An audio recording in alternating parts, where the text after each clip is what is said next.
Bushido Shoshinshu, Code of the Samurai. Chapter 8, The Valiant.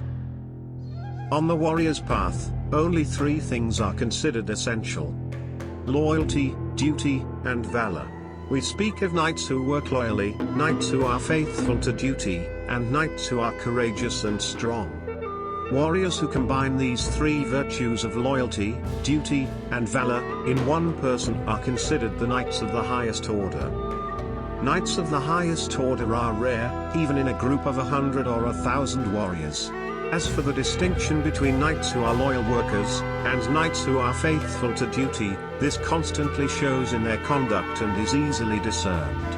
It may be wondered, whether the duty of a valorous man might be impossible to know in an era of peace like the present, when there is no war going on.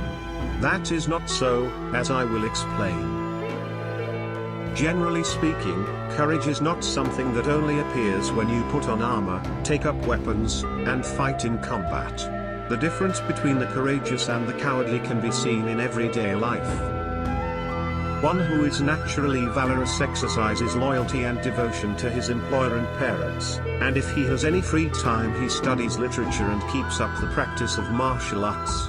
He avoids personal luxury, and disdains to waste even a penny. He is not stingy, however, and spends his money freely when necessary.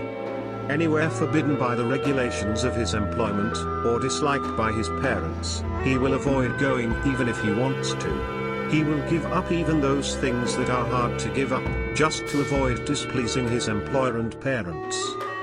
He keeps fit, and because he wants to accomplish something significant in life he always takes care of his health, moderating his diet and avoiding drink.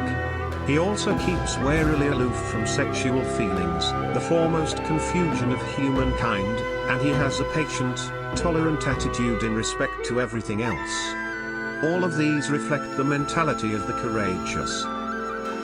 As for the cowardly, they merely feign respect for employers and parents superficially, without really caring for them. They do not avoid things forbidden by employers or disliked by parents.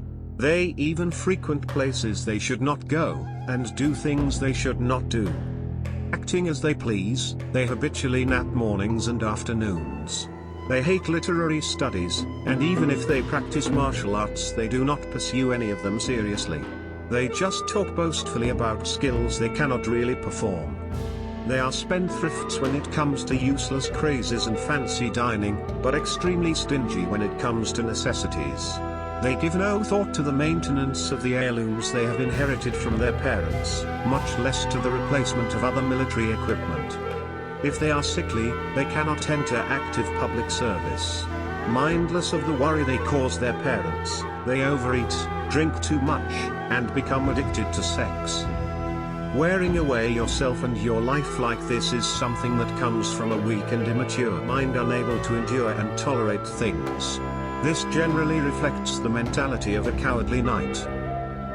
Therefore I say that the courageous and the cowardly can certainly be distinguished in everyday life. The end of Chapter 8.